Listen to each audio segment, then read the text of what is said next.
शाम 6 बजे police station के बाहर लगभग 1 दर्जन स्थानीय समाचार पत्रकारों का एक समूह खड़ा था, जिनमें से कुछ के साथ कैमरामैन भी थे, जो हत्या के मामले की ब्रीफिंग को रिकॉर्ड करने के लिए तैयार थे। पांडे ने इससे बड़ी भीड़ की उम्मीद की थी। पिछले 3 दिनों में बीरपुर के छोटे से गांव को हिलाकर रख देने वाली 3 हत्याओं के बावजूद यह घटना मुख्यधारा के मीडिया का ध्यान खींचने में पूरी तरह से असफल रही थी। मामले को कुछ कवरेज दिलाने के दृढ़ संकल्प के साथ पांडे ने पत्रकारों को इकट्ठा करने के लिए अपने जितने संपर्क हो सकते थे उतने इस्तेमाल किए थे। चेहरे पर 2 मास्क लगाए वे स्टेशन से बाहर निकले, मीडिया को संबोधित करने के लिए पूरी तरह तैयार। हालांकि वहां की कम भीड़ और उनके द्वारा प्रतिनिधित्व किए जाने वाले अनजान न्यूज चैनलों को देखकर उनकी निराशा साफ झलक रही थी। बस इतने ही? सिर्फ तुम लोग? पांडे ने पूछा। सर, किसी गांव में हुई हत्या में किसकी दिलचस्पी होगी? मोबाइल कैमरामैन के साथ आए एक रिपोर्टर ने पूछा। क्या तुम यहां बिना हेलमेट के स्कूटर पर नहीं आए हो? क्या तुम लॉकअप में रात बिताना चाहोगे? मेरा यकीन करो, मैं तुम्हारे लिए इसका इंतजार कर सकता हूं। खैर, जैसा कि आप सभी जानते हैं, लखनगंज से लगभग 10 किलोमीटर दूर बीरपुर गांव में 3 हत्याएं हुई हैं। पांडे ने अपना मास्क नीचे करते हुए समूह को संबोधित किया। उन्होंने आगे कहा, बीरपुर के मूल निवासी और पेड़ का रस इकट्ठा करने वाले बिशु और गुट्ठा दोनों के शव गांव के बाहर जंगलों में मिले थे। तीसरे शिकार चंदर, जो लखनगंज में एक जमींदार के ड्राइवर के रूप में काम करता था, उसका शव आज सुबह अस्पताल की छत पर मिला। इस जानकारी ने वहां मौजूद हर व्यक्ति की रीढ़ में सिहरन पैदा कर दी। उनमें से किसी को भी अपने कस्बे में हुई इस तीसरी हत्या के बारे में पता नहीं था। पांडे और उनके आदमियों ने इस जानकारी को सार्वजनिक नहीं होने दिया था, क्योंकि इससे कस्बे में दहशत फैल सकती थी। उन्होंने आगे खुलासा किया, एफआईआर इंद्र वृषभ द्वारा दर्ज कराई गई थी और शुरुआती सबूतों से संकेत मिलता है कि यह किसी साइको सीरियल किलर का काम है। आप यह कैसे पक्का कर सकते हैं कि यह किसी सीरियल किलर का ही काम है? अरे यूट्यूब वाले रिपोर्टर, क्या तुम्हें पता भी है कि सीरियल किलर किसे कहते हैं? पांडे ने ताना मारा और फिर विस्तार से समझाया।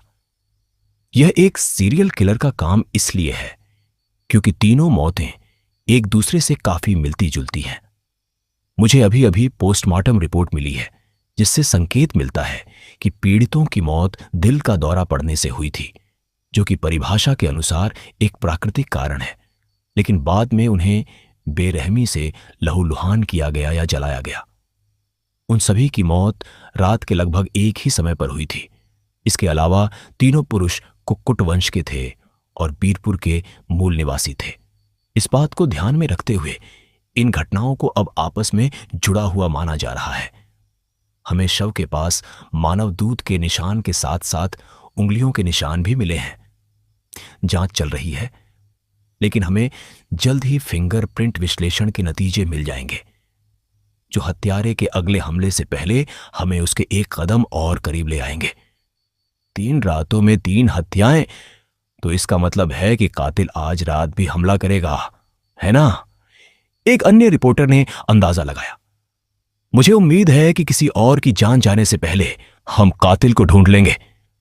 पांडे ने अपनी राय दी। इंस्पेक्टर पांडे, मैंने कुछ लोगों से सुना है कि यह किसी डाकिनी का काम हो सकता है। इस सवाल ने पांडे को असहज कर दिया। तौबा! सेलफोन और इंटरनेट के इस दौर में क्या आप यह मानते हैं कि कोई चुड़ैल किसी ढोंगी तांत्रिक की भविष्यवाणी के आधार पर गांव के पुरुषों को मार डालेगी? मैं दिन में 3 बार अपनी धार्मिक पूजा पाठ करता हूं, लेकिन मैं भी गांव की लोक कथाओं के ऐसे बेवकूफी भरे अंधविश्वासों में नहीं पड़ता।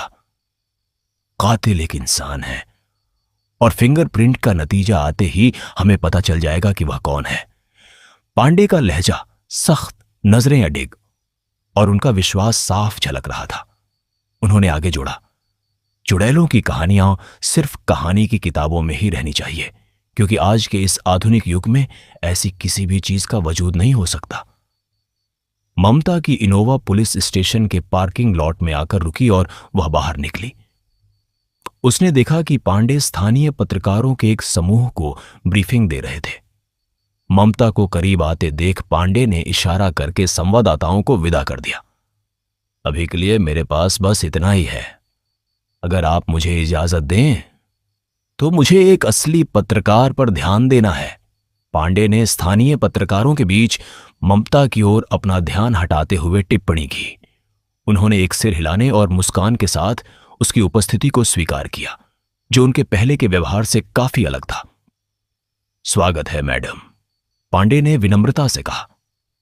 कृपया मुझे ममता कहिए, पत्रकार ने हमेशा की तरह अनुरोध किया। ममता जी, मुझे उम्मीद है कि मैंने जो सिपाही भेजे हैं आप उनसे संतुष्ट होंगी। अगर आपको और सुरक्षा की जरूरत है तो मैं कल उसका इंतजार कर दूंगा। वह ठीक है, हम आज की रात काट लेंगे। जैसे ही पांडे ममता को अपने केबिन की ओर ले गए, वह बेकी के प्रति कृतज्ञता की भावना से भर गई और दिल ही दिल में दुआ करने लगी कि बेकी जल्द से जल्द उसका ईमेल देख ले। शाम 7:30 पर इंस्पेक्टर पांडे ने उस फोटो एल्बम और डायरी को खंगाला जिसे ममता ने उन्हें सौंपा था। जब वह फादर साइमन फ्रैंको से इंदर और कर्मी रानी के बारे में जानी हुई बातों को बयां कर रही थी। पूरा विवरण सुनने के बाद पांडे ने एल्बम और डायरी ममता को लौटाते हुए कहा, यह सब मिलकर एक दिलचस्प कहानी तो बनाता है, लेकिन इससे मुझे बीरपुर की सीरियल किलिंग, धारावाहिक हत्याओं का कोई सुराग नहीं मिलता। आप यहां बड़ी तस्वीर को नहीं देख पा रहे हैं इंस्पेक्टर, ममता ने बहस करने की कोशिश की। आप भी उन्हीं बुद्धू ग्रामीणों की तरह यह संकेत देने की कोशिश कर रही है कि यहां कोई अलौकिक शक्ति काम कर रही है। नहीं नहीं, शुरुआत में तो मैं खुद भी इस काली बन्न की डाकिनी की कहानी पर विश्वास नहीं करती थी, लेकिन पांडे ने बीच में ही टोक दिया। क्या आप जानती हैं कि पुराणों के अनुसार डाकिनी कोई डायन या चुड़ैल नहीं है, बल्कि वह माता शक्ति की एक अनुचर है। समय के साथ गलत इस्तेमाल के कारण इस शब्द का रूप बिगड़ गया है। अब डायन, डायनी, डागी, डाकिनी, इन सबको चुड़ैल मान लिया गया है। आप अब बात को क्यों भटका रहे हैं इंस्पेक्टर? ठीक है ममता जी, आप मुझे यह बताने की कोशिश कर रही हैं कि वह डाकिनी इंद्र और उन पुरुषों से अपना बदला लेने के लिए वापस आ गई है जिन्होंने 30 साल पहले उसके साथ गलत किया था, है ना? हां, कुछ ऐसा ही। तो वह है कौन? कोई विजिलेंटी कानून हाथ में लेने वाला रक्षक, बैटमैन या जवान फिल्म का शाहरुख खान? तकनीकी रूप से हां, और नहीं, यह कोई मजाक नहीं है। लेकिन आप इसे अदालत में कैसे साबित करेंगी? जज इसे एक मजाक मानकर खारिज कर देंगे। अलौकिक शक्तियां, जैसा कि आप मुझसे बेहतर जानती हैं, अदालत में स्वीकार्य नहीं है। उन्होंने जोर देते हुए थोड़ा ठहराव लिया। और जहां तक इंद्र की साजिश का सवाल है, इस मिशनरी कार्यकर्ता फादर साइमन का बयान बिल्कुल भी काम नहीं आएगा। यह मामला अदालत तक पहुंचेगा भी नहीं, क्योंकि ग्रामीण इंद्र को अपने जीवित देवता की तरह पूजते हैं। वह प्रत्यक्ष या अप्रत्यक्ष रूप से उनकी आजीविका के लिए भी जिम्मेदार है। उसके पास अपने गुर्गे और मुखबिर हैं और स्थानीय राजनेताओं का समर्थन भी हासिल है। आप देख चुके हैं इंस्पेक्टर पांडे कि मैं महज एक फोन कॉल से क्या कर सकती हूं। मैं उस बात से इनकार नहीं कर रहा हूं ममता जी। मुझे एक दिन का समय दीजिए इंस्पेक्टर, मैं और अधिक पता लगाऊंगी। मैं वादा करती हूं। क्या कोई ऐसी चीज है जिसमें मैं आपकी मदद कर सकता हूं? पांडे ने विनम्रता से पेशकश की। ममता ने अपने प्रति पांडे के बदले हुए रवैये की सराहना की। चाहे वह कमिश्नर का डर हो या पत्रकार के लिए सच्चा सम्मान, इससे उसे कोई फर्क नहीं पड़ता था। कृपया बांद्रा के सेंट जोसेफ अनाथालय के फादर साइमन फ्रैंको से संपर्क करें। यह बहुत महत्वपूर्ण है। ममता ने तात्कालिकता भरे स्वर में गुहार लगाई। उसकी नजर पांडे की बिखरी हुई मेज पर खुली पड़ी नोटपैड पर गई। पांडे ने भौहें सिकोड़ते हुए पेन उठाने के लिए हाथ बढ़ाया, लेकिन ममता ने फुर्ती दिखाई। क्या मैं ले सकती हूं? पांडे उसकी इस निर्भीकता से हैरान रह गए। वे एक पल रुके और हिचकिचाते हुए सिर हिलाया। ममता ने मौके का फायदा उठाया। नोटपैड उठाते समय उसकी उंगलियां पांडे के हाथ से हल्की सी छुईं।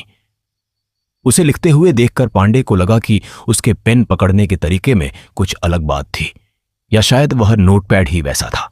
नोटपैड वापस सौंपते हुए उसने दृढ़ता से सिर हिलाकर उनकी नजरों से नजरें मिलाईं। बस इसलिए ताकि आप भूल न जाएं, उसने कहा। उसकी आवाज में फिर से ताकत आ गई थी। पांडे ने उस नोट को पढ़ा। Father Simon Franco, Saint Joseph अनाथालय, बांद्रा से संपर्क करें, अत्यंत आवश्यक। उनकी आंखों में थोड़ा मनोरंजन का भाव चमका और वे हल्के से मुस्कुराए। इसे हो गया समझिए ममता जी, और मेरी भी एक गुजारिश है। क्या है?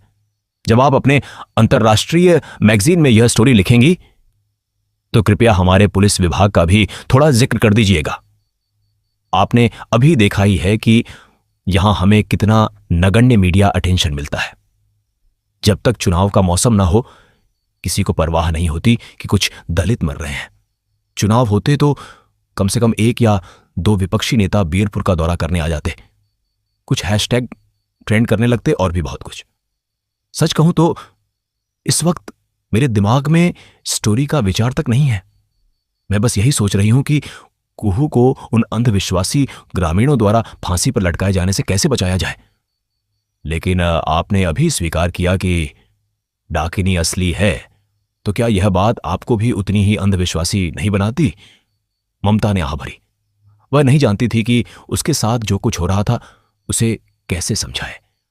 उसने ऐसी घटनाओं का अनुभव किया था जो डाकिनी के वजूद की पुष्टि करती प्रतीत होती थी, और भले ही वह इसके निहितार्थों से असहज थी, लेकिन वह इससे इनकार नहीं कर सकती थी।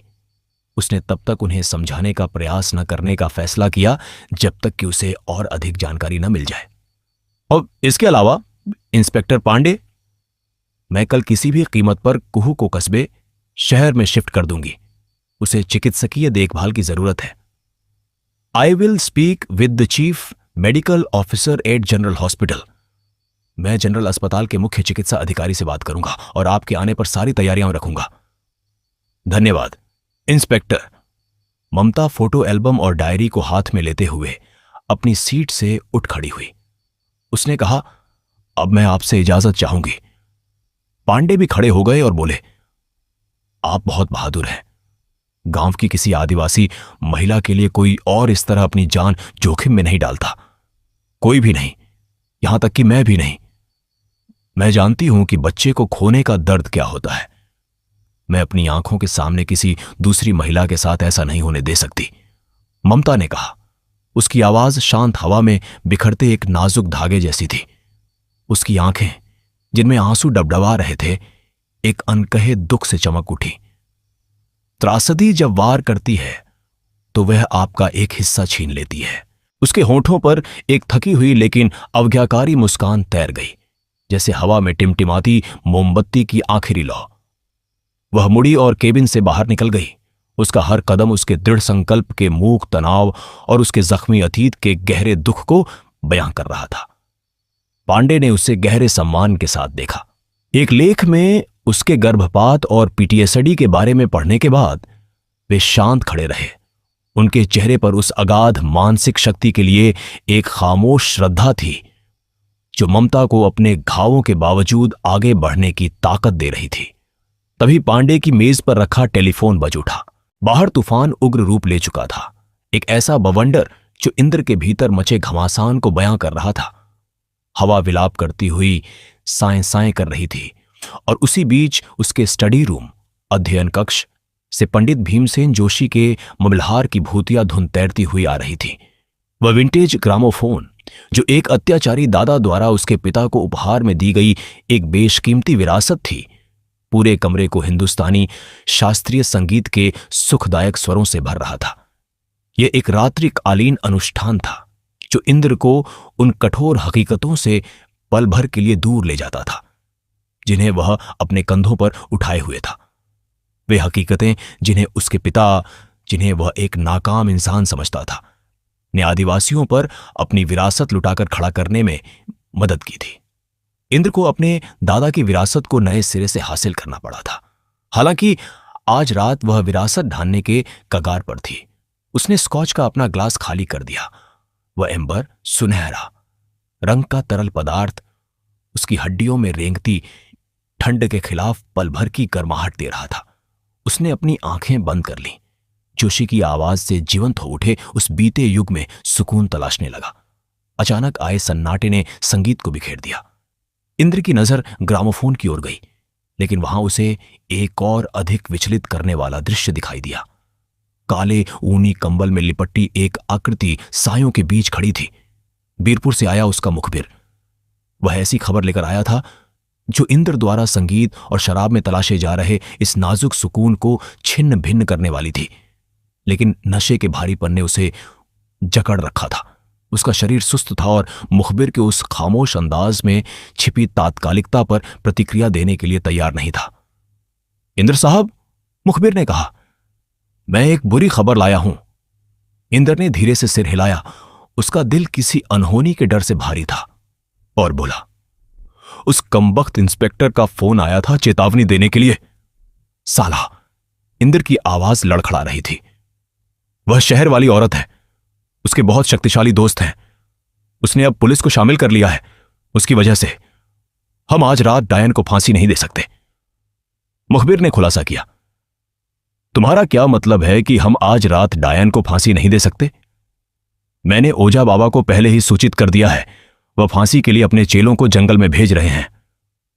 मुखबिर ने सिर हिलाया और कहा, इंद्र साहब, उस औरत ने डायन को इंस्पायर इंटरनेशनल में पनाह दी है। 2 पुलिस अधिकारी दरवाजे पर पहरा दे रहे हैं। अगर कुछ भी होता है तो इसके जिम्मेदार आप ठहराए जाएंगे। कुछ सोचने के बाद इंद्र ने ऊपर देखा और सख्ती से कहा, हमें इस मामले को जल्दी और कुशलता से निपटाना होगा। इंद्र ने अपने मुखबिर को इशारा करते हुए एक और ड्रिंक बनाने को कहा। ऊनी कंबल वाले मुखबिर ने कैबिनेट से स्कॉच की बोतल उठाई और उसे उसके ग्लास में डाल दिया। उसने ग्लास वापस इंद्र को थमाया और पूछा, अब आपका क्या सुझाव है साहब?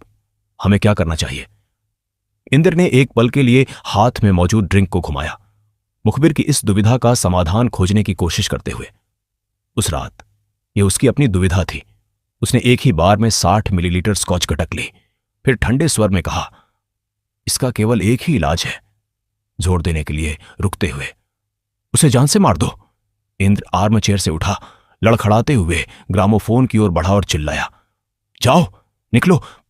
आज रात मैं उस डायन को फांसी पर लटकते देखना चाहता हूं, लेकिन उससे पहले तुम मुझे उस शहर की कुतिया का सिर लाकर दो। इंद्र की दहाड़ उस कमरे में गूंज उठी जिसने मुखबिर की रीढ़ में सिहरन पैदा कर दी। मुखबिर ने डर से कांपते हुए सिर हिलाया, यह जानते हुए कि उसके पास इस आदेश को मानने के अलावा कोई विकल्प नहीं था। उसने गहरा झुककर प्रणाम किया और कमरे से भाग गया, अपने काम को पूरा करने के लिए जो भी बन पड़े वह करने का संकल्प लेते हुए। जैसे ही मुखबिर गया, नशे में धुत इंद्र ने ग्रामोफोन की सुई को दबाया और जोशी की अलौकिक आवाज फिर से कमरे में गूंजने लगी। बाहर बादल गरज रहे थे और मूसलाधार बारिश हो रही थी। उसने अपनी स्कॉच उठाई। वह अतुराओं का निर्विवाद जमींदार था, जहां केवल उसकी इच्छा चलती थी। कुक्कुट उसके हाथ की कठपुतलियां थे। उनका मंदिर महज एक दिखावा था, असली भगवान तो इंद्र था। फिर भी उस शाम उसने मुखिया की आंखों में हिचकिचाहट महसूस की थी। इंद्र साहब, हम ऐसा कैसे कर सकते हैं? शेरा के वे शब्द गूंज रहे थे। 30 सालों में किसी ने उसे इस तरह चुनौती नहीं दी थी।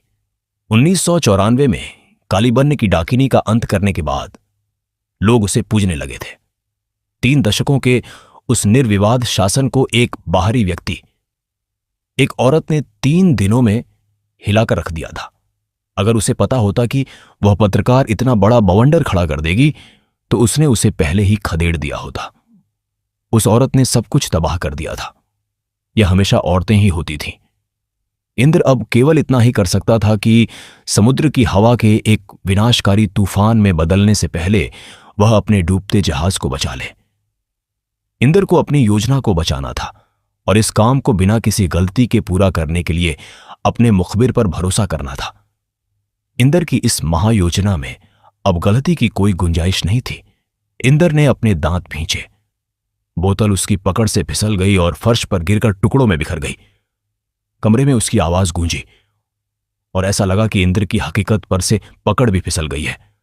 बोतल टूटने की आवाज सुनकर दरवाजा खुला और एक चिंतित कुसुम अंदर आई। उसने कांच के टुकड़ों को देखा और वापस रसोई में चली गई। वह फर्श साफ करने वाला वाइपर और डस्टपैन लेकर लौटी। जब वह टूटे हुए कांच के टुकड़ों को उठाने के लिए नीचे झुकी तो इंद्र को उसकी कामुक शारीरिक बनावट दिखाई दी। इससे उसके भीतर वासना जाग उठी और उसने उसके साथ होने की तीव्र इच्छा महसूस की। इंद्र, जो पिछले कुछ समय से उसके शारीरिक सौंदर्य के बारे में ख्यालों में डूबा रहता था, उसने खुद पर से नियंत्रण खोना शुरू कर दिया। कुसुम, जो कमरे में प्रवेश करने के बाद से ही इंद्र की हवस भरी नजरों को अपने ऊपर महसूस कर उस रही थी, अचानक घबराहट की एक लहर से घिर गई। उसने तुरंत अपनी नजरें हटाईं और कांच इकट्ठा करने लगी, इस उम्मीद में कि वह अपना काम जल्द से जल्द खत्म कर सके।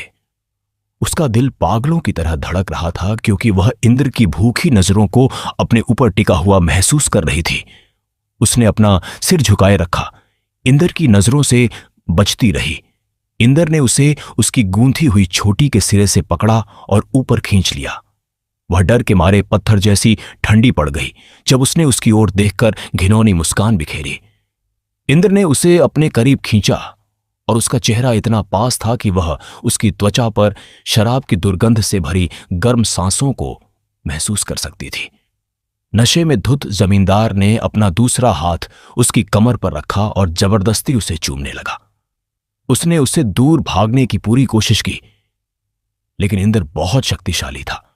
वह अपने कानों में अपने दिल की तेज धड़कन सुन सकती थी और उसकी आंखों से आंसू बहने लगे। इंद्र उसके डर पर मजाक उड़ाते हुए हंसा और उस पर अपनी पकड़ और मजबूत कर ली। उसने उसे दीवार की तरफ धकेला और इस प्रक्रिया में उसका पैर कांच के टूटे हुए टुकड़ों पर पड़ गया। उसके पूरे शरीर में दर्द की एक लहर दौड़ गई और वह दर्द से चीख उठी। उसका खून बहने लगा। इंद्र लगातार हंसता रहा और जब वह दर्द से चिल्ला रही थी तो उसने एक शातिर अभिव्यक्ति के साथ उसका मजाक उड़ाया। वह उसके शरीर पर उसी तरह झपटा जैसा उसने 9 महीने पहले उसके पति की देवरानी जेठानी कुहू के साथ किया था। कुसुम को इस बारे में पता था। वही थी जिसने चंबा को बताया था कि कुहू का बच्चा शायद बिशु का नहीं है। उस समय कुसुम को बुरा नहीं लगा था क्योंकि कुहू एक डागी थी, लेकिन अब उसे एहसास हुआ कि कुहू भी उसकी तरह ही एक बेआवाज औरत थी। बस कुछ ही मिनटों की बात है, इस शैतान को अपना काम कर लेने दो, कुसुम ने खुद से कहा।